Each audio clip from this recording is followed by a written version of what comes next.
I have always had faith in God, ever since I was old enough to grasp the world around me. I was taught that faith was the core of everything, with my mother often saying, "Without God, we are nothing, Meek." Remember that. I held on to her words as I grew older, and by the time I was a teenager, I knew I was meant to dedicate my life to serving Him. Becoming a priest wasn't merely a choice for me, it was a calling, or at least, that's what I told myself. I spent years in seminary studying scriptures, theology, and church teachings. I memorized prayers, carried out rituals, and learned what it meant to guide God's people. When I was finally ordained, it felt as though everything had aligned perfectly, like I had found my purpose and mission. For many years, I served in a small town in Mexico, a place where faith was intertwined with daily life. The people trusted me. They came to me for counsel, guidance, and comfort when life was too overwhelming. I baptized their children, led their weddings, and blessed their homes. On the outside, I was everything a priest should be. But deep down, something didn't feel right. I never shared these feelings with anyone. How could I? A priest is supposed to be a symbol of unwavering faith and strength. But in the quiet moments, when the church was empty and the candles flickered against the old stone, I felt it, the doubt. I prayed daily, led Mass with devotion, and followed every tradition passed down over the years. Still, there were times when I wondered if I truly knew God, or if I was just going through the motions. Was I leading people closer to Him, or merely preserving an institution? I tried to ignore these thoughts, convincing myself they were moments of weakness, but they never fully left me. Then one night, everything changed. It started like any other evening. The town had quieted down, most people already home with their families. I had finished my final prayers for the day and was alone in the church, sitting in front of the altar. The only sounds were the distant chirping of crickets and the faint hum of wind passing through the cracks of the old wooden doors. I looked up at the large crucifix above the altar, staring into the eyes of Jesus on the cross. What am I missing? I wondered. Why do I feel so distant from you? I closed my eyes and whispered a prayer, asking for clarity, for guidance, anything to take away the feeling of emptiness. And then it happened. At first, it was just a slight pressure in my chest, not alarming, just enough to make me shift uncomfortably. I adjusted my posture, thinking perhaps I had been sitting too long, but then the pressure intensified, spreading like fire through my ribs. I gasped, clutching my chest. The pain shot down my arm, and suddenly it felt as though every ounce of strength drained from my body. My vision blurred, the candlelight stretching into strange, distorted streaks. I tried to rise from the pew, but my legs wouldn't move. My breath became shallow, and my head spun as the world around me tilted. My heart pounded in my ears, drowning out all other sounds. I was dying. That conversation marked the beginning of my new ministry. When I returned to the church, I knew things couldn't go back to the way they were. I couldn't simply lead Mass, perform the rituals, and go through the motions. My heart had changed, and I knew my work had to reflect that. I began focusing on the people, really seeing them, listening to their struggles, and walking alongside them in their faith journeys. I spent more time with the sick, the poor, and the lost, not just offering prayers, but showing them the love of Christ through my actions. My sermons changed too. I no longer spoke about obedience to the church as the ultimate goal. Instead, I spoke about Jesus, the relationship we could have with Him, the way He longs to know us personally. I encouraged people to seek Him not just through rituals, but through their hearts. Some people embraced this change. They said they felt closer to God than ever before. Others resisted, clinging to the traditions they had known their whole lives, and that was okay. I wasn't there to force anyone to change. I was there to guide, to love, and to reflect the truth Jesus had shown me. It wasn't easy. There were days when I felt the weight of skepticism and resistance, when I wondered if I was doing enough or if I was failing the mission Jesus had given me. But in those moments, I remembered His words. "You're not alone. I will guide you." Those words became my anchor. Months passed, and the changes in the parish were undeniable.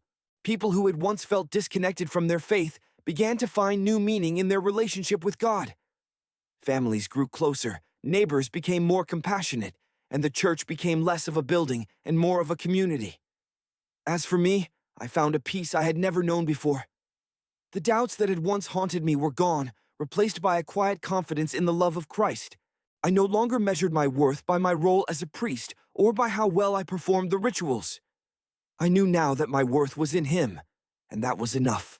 One evening, as I sat in the empty church, the candles flickering softly around me, I thought back to the moment I had fallen to the floor that night. I remembered the pain, the fear, and the darkness that had surrounded me.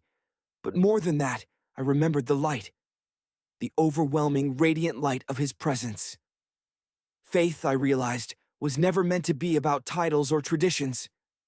It was always meant to be about Him, about knowing Him, loving Him, and letting that love transform every part of our lives.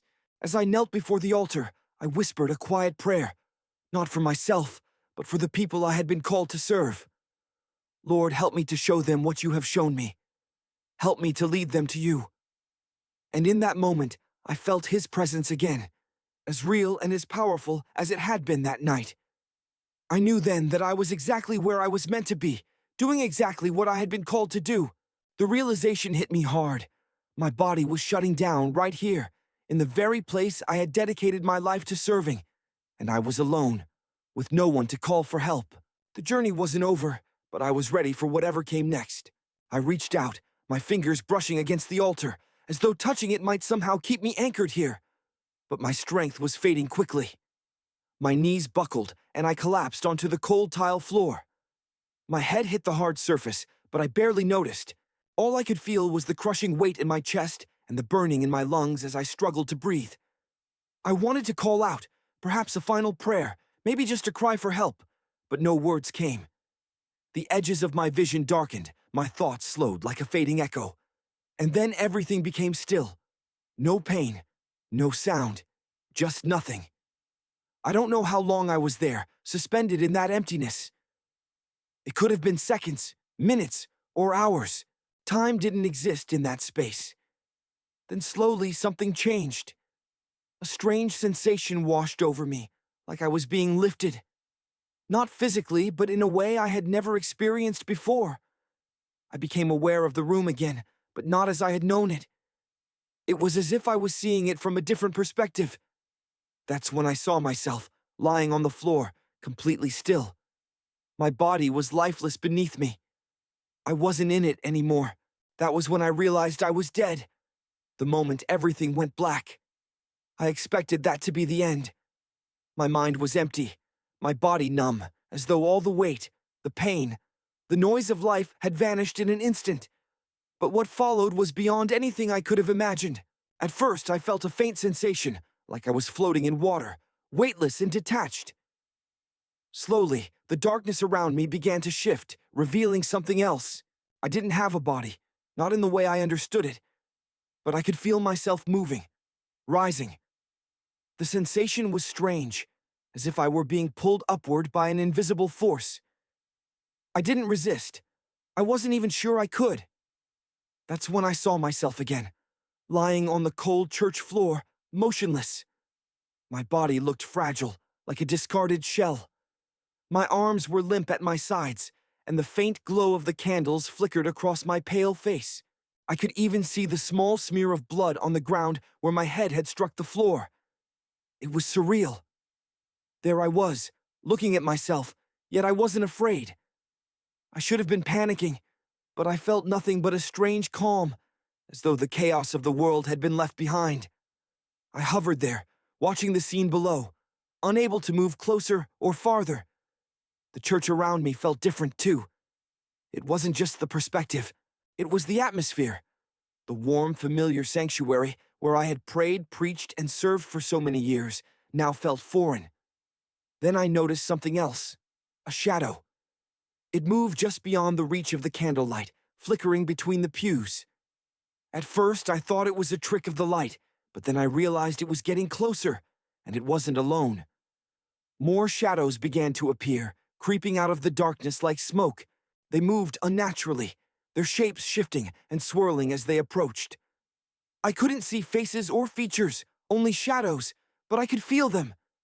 The air grew heavier and colder, as though their presence was weighing down on me, even though I wasn't in my body anymore. The calm I had felt moments ago was gone, replaced by a growing sense of dread. The shadows didn't speak in words, but I could hear their whispers, faint and chilling, like a distant wind carrying secrets. I couldn't make out what they were saying, but the tone was enough to send a shiver through me. They were pulling me. It wasn't physical, but I could feel it, like invisible hands grabbing at my very being. They were dragging me away from the light of the altar, deeper into the shadows. I struggled against it, but it was like trying to swim against a powerful current. The more I resisted, the stronger the pull became. Panic set in as I realized I couldn't stop them. Was this it? Was this where I was destined to end up? I thought of all the sermons I had delivered, all the times I had warned others about the reality of spiritual warfare, but I had never truly understood it. Until now. The shadows weren't just darkness. They were something alive, and they wanted me. My mind screamed for help, but I couldn't speak. I didn't have a voice, didn't have a body. All I could do was watch as the shadows grew closer, their whispers turning into a low, menacing hum. Then, just as the darkness threatened to engulf me, something happened. A light. At first, it was faint, like a tiny spark in the distance, but it grew brighter and stronger, cutting through the shadows like a blade.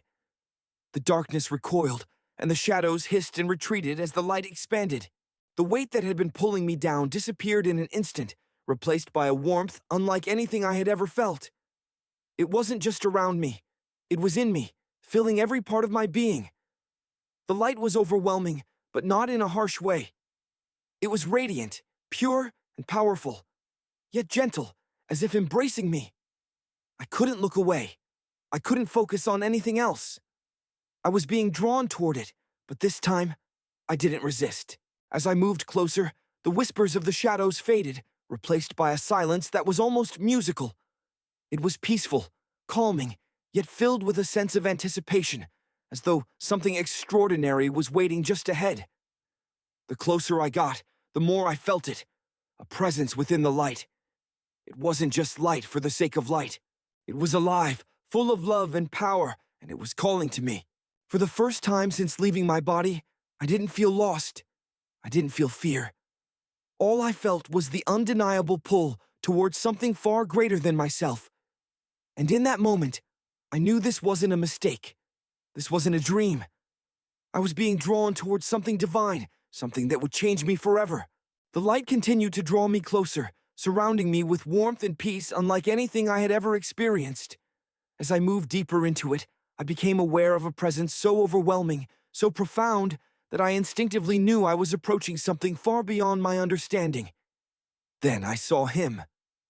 Standing at the center of the light was a figure, radiant yet distinct, as if he were both part of the light and its source. His features were clear, but they seemed to carry something more than what my eyes could fully grasp. His face radiated love and compassion, but there was also undeniable power in his presence, an authority that made everything else seem insignificant. I stopped moving, if that's what you could call it. I simply stood there, or rather, existed in awe. Javier, he said. The sound of my name, uttered by him, was unlike anything I had ever heard. It wasn't just a voice. It was a calling, a knowing, as though he was speaking directly into my soul. Javier, he repeated, and this time I felt the weight of it. Not condemnation, not anger, just truth. I couldn't speak. What could I say? My entire life had been devoted to talking about Jesus, preaching his teachings, encouraging others to follow him. And now, here I was, standing in his presence, completely unprepared. He stepped closer, and the love radiating from him was nearly too overwhelming to bear. It wasn't a love I had earned or deserved. It was simply there, unconditional and all-encompassing. You have served me, he said, his voice soft but resolute. You have dedicated your life to my work. But Javier, do you truly know me? The question struck me like a bolt of lightning. My mind raced as I sought an answer. Of course I knew him, didn't I? I had spent decades studying the scriptures, leading mass, and teaching others about his life and sacrifice. But as I stood there, Face to face with Jesus, I realized something horrible. I didn't truly know him. I thought I did. I managed to say, though my words sounded weak and hollow. Jesus gazed at me with an expression I can only describe as both sorrowful and hopeful, as if he already knew my answer, but was waiting for me to understand it myself. "You know about me," he said, his voice gentle but piercing. "You know the stories, the rituals, the words. But have you ever truly known me? Have you sought my heart? Or have you only followed my rules?" The truth in his words sliced through me like a sharp knife. I had spent my life focusing on rituals, structures, and the traditions of the church. I had measured my faith by my obedience to the institution and how well I adhered to its guidelines. But had I ever truly sought a connection with him? Had I ever opened my heart to know him beyond the written words? Tears began to well up in my eyes as the weight of it all hit me. I thought about all the sermons I had preached, all the advice I had given, all the times I had told others to trust in Jesus while I myself had been too scared to do the same. "I don't know," I whispered, my voice trembling. "I thought I was doing what you wanted. I thought I was serving you." Jesus reached out, placing his hand on my shoulder, and the warmth of his touch filled me with both comfort and conviction. "You have done many good things, Javier," he said, "but faith is not just about what you do. It's about who you are. With me, it's about knowing me, loving me, and allowing that love to guide everything you do." I couldn't hold back the tears any longer. They streamed down my face as I fell to my knees before him. "I'm sorry," I said, my voice breaking. "I thought I was enough. I thought I was doing enough.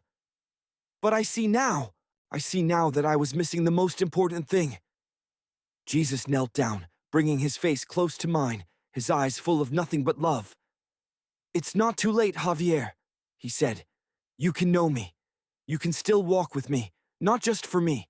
His words were a lifeline, pulling me out of the despair I had fallen into. For the first time, I understood the difference between the faith I had practiced and the faith he was calling me to. It wasn't about rituals, structures, or even the position I held as a priest. It was about him. "Teach me," I said, looking up at him through my tears. "Teach me how to know you." Jesus smiled, and in that moment, the light surrounding us seemed to grow even brighter. "This is the beginning, Javier," he said, "but there is much more to see."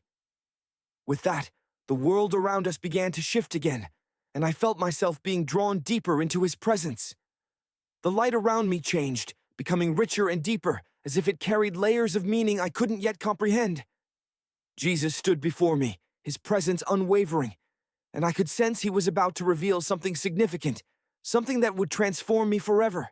"Javier," he said, his voice both gentle and firm, "you've spent your life serving me, but there is a deeper truth you need to see." Before I could reply, the light transformed again, and suddenly I was no longer standing in its warmth. Instead, I was watching scenes from my own life as though I were looking through a window. They weren't just memories.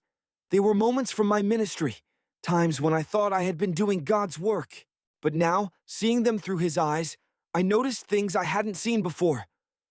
In one scene, I was blessing a family's new home. The mother clutched her baby tightly, her eyes filled with gratitude as I sprinkled holy water and prayed over them. At the time, I had felt proud of my role as their priest, thinking I was bringing God's presence into their lives. But now, as I watched the scene unfold, I realized I had rushed through the blessing, distracted by my next appointment. I hadn't taken the time to truly listen to them, to understand their fears or their hopes. I had performed the ritual, but I hadn't been present with them. The scene shifted, and I saw myself giving a sermon in the church. The pews were full, and I was speaking passionately about the importance of faith and obedience. I had delivered that sermon countless times, confident that I was inspiring my congregation to follow God. But as I watched it now, I saw faces in the crowd I hadn't noticed before, faces filled with doubt, pain, and longing. They weren't looking for rules or rituals. They were searching for something deeper, something real. And I hadn't seen it. I hadn't met them where they were. Tears began to well up in my eyes as the scenes continued to unfold. I saw moment after moment where I had focused on the traditions of the church, the outward expressions of faith, while missing the deeper needs of the people I was called to serve. It wasn't that the rituals were wrong, they had their place, but I had made them the center of my ministry instead of making Jesus the center. Do you see now, Javier? Jesus asked, his voice cutting through the weight of my emotions. Faith is not about the actions you perform. It's about the love you live. The rituals are meant to point to me, but too often, they become the focus instead of the means. I nodded, unable to speak. The truth of his words was undeniable, and it pierced me to my core. For so long, I had thought that being a good priest meant following the rules, leading the ceremonies, and maintaining the traditions of the church. But now, I saw how shallow that understanding had been. The church is not an institution, Javier, Jesus continued. It is my body. It is the people who seek me, who love me, and who love one another. It is not built with stone or wood, but with hearts that are open to my grace. As he spoke, the scenes changed once more. This time, I saw moments when I had truly lived out his love without even realizing it. I saw myself sitting with an elderly woman who had just lost her husband, holding her hand as she cried. I saw myself giving the last rites to a young man in a hospital, his family gathered around, their faces etched with sorrow. I saw myself helping a poor farmer repair his roof after a storm, my hands blistered from the work. These are the moments when you knew me, Jesus said. Not because of what you were doing, but because of how you were loving. These were the times when your heart was aligned with mine.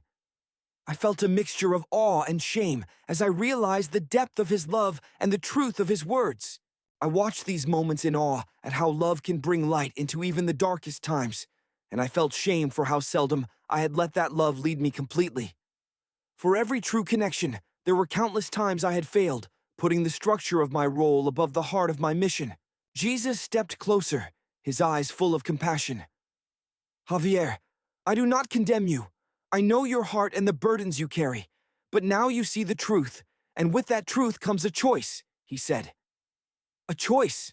I asked, my voice shaking. Yes, he replied. You can continue doing good, but never fully knowing me, or you can let go of the traditions that have held you back and step into the fullness of my love. You can lead others to me, not through rituals, but through a life that reflects my grace. The weight of his words settled on me, and I knew there was no going back. I couldn't unsee what he had shown me or unlearn the truth.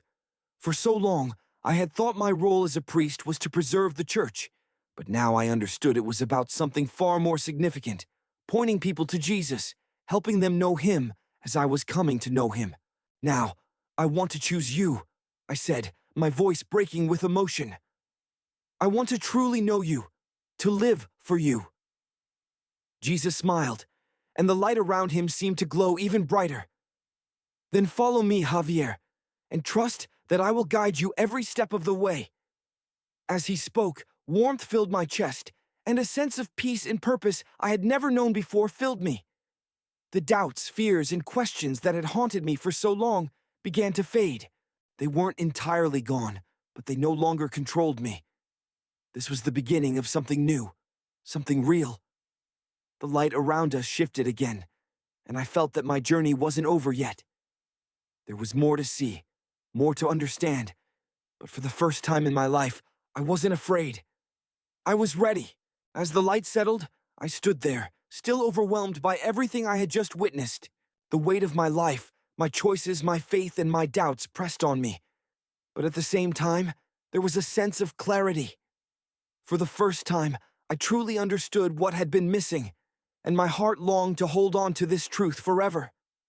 Jesus stepped closer, his gaze filled with love and purpose.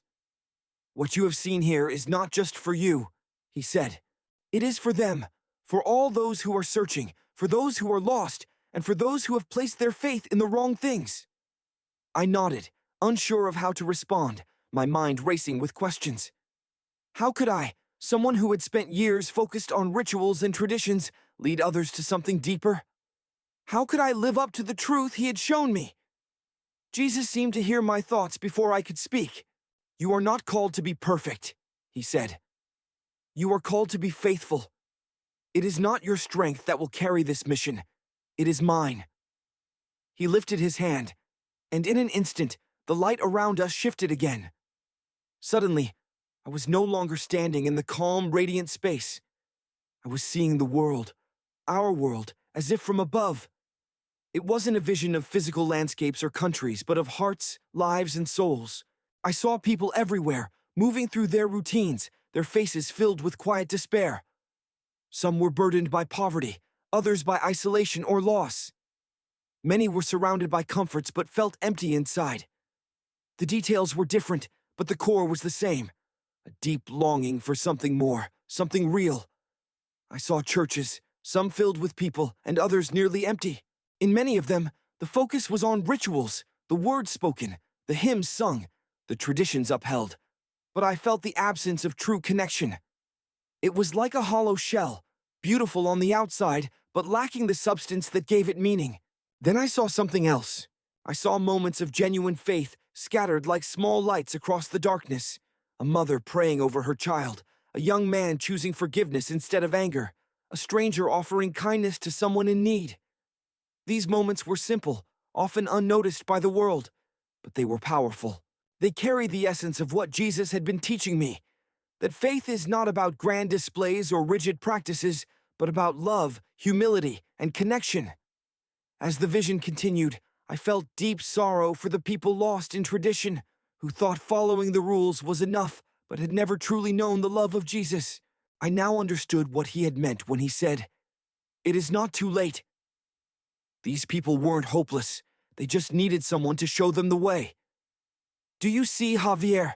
Jesus said, his voice breaking through the vision. "This is the world I came to save, and it is the world I am calling you to serve." Tears streamed down my face as I turned back to him. "But how?" I asked, my voice trembling. "How can I reach them? How can I help them see what I've seen?" Jesus smiled, his expression filled with encouragement and conviction. "By living the truth you now know," he said, "by showing them my love, not just telling them about it, by walking alongside them, not above them, and by reminding them that their worth is not in what they do, but in who they are. In me." His words settled into my heart, like seeds being planted in fertile soil. I didn't know how I would accomplish this mission, but I knew I couldn't turn away from it. The world needed this message, this truth, and I had been entrusted to carry it. Before I could speak again, Jesus raised his hand, and the light grew brighter, enveloping us both. I felt him place his hand on my chest, right over my heart. The warmth was immediate, spreading through me like a wave of energy and peace. "Javier," he said, his tone both commanding and compassionate, "you are not alone. I will be with you in every step, in every word, and in every moment. Trust me, and I will guide you." As his hand rested on my chest, I felt something change within me. It was as if a veil had been lifted, allowing me to see the world and my purpose with clarity I had never known. The doubts and fears that had once held me back were still there, but they no longer had the same power. They were outweighed by the overwhelming sense of love, hope, and determination that now filled me. The light around us began to shift once more, and I knew my time here was coming to an end. I would have to return to my body, to my life, and to the mission Jesus had given me. Before the light fully faded, Jesus spoke one final time. "Remember, Javier, it is not about what you know. It is about who you know, and I have always known you." With those words, the light dimmed, and I felt myself being drawn back, as though I were being gently lowered into the world I had left behind. The peace of his presence stayed with me, even as I felt the weight of my physical body returning. I didn't know what awaited me on the other side, but one thing was certain. I was no longer the same man I had been. I had been entrusted with a mission, and I knew I couldn't fail him. The first thing I noticed when I came back was the sound of voices. They were faint at first, muffled, like they were coming from far away. Slowly, they grew clearer. Urgent voices speaking in quick, worried tones. My chest felt heavy, my body weak, but I was alive. I opened my eyes, squinting against the harsh fluorescent light above me. It took a moment to realize where I was. The hospital machines beeped softly around me, and I could feel the steady pulse of something cold running through the IV in my arm. A nurse leaned over me, relief washing over her face as she saw me regain consciousness. "Padre," she said softly. "You're awake." The word felt heavier than it should have. I wasn't just awake physically. I was awake spiritually in a way I had never been before. The memories of what had just happened, the light, the encounter with Jesus, the mission he had given me, were as vivid as the room I now found myself in. The nurse stepped aside as a doctor came in, speaking quickly about my condition. He mentioned something about a heart attack, how they had nearly lost me, and how it was a miracle I had survived. I nodded along, not fully listening, my mind elsewhere, replaying every word Jesus had spoken to me. Once the doctor left, I was alone for a while. I stared at the ceiling, the weight of it all sinking in. I had died. I had stood before Jesus, and now I had been given a second chance, not just at life, but at living with purpose. The next few days were a blur. Friends from the parish visited, offering their prayers and support. They called me lucky, blessed to be alive. I smiled and thanked them, but inside, I knew this wasn't just luck. It was something far greater. As soon as I was strong enough, I began trying to share my experience. I told my fellow priests about what had happened, about what Jesus had shown me. I spoke about the light, the visions, the truth I had come to understand. That faith is not about titles or traditions, but about truly knowing Him. Most of them listened politely, but quickly dismissed it. They said it was likely just a dream, a product of my mind's stress.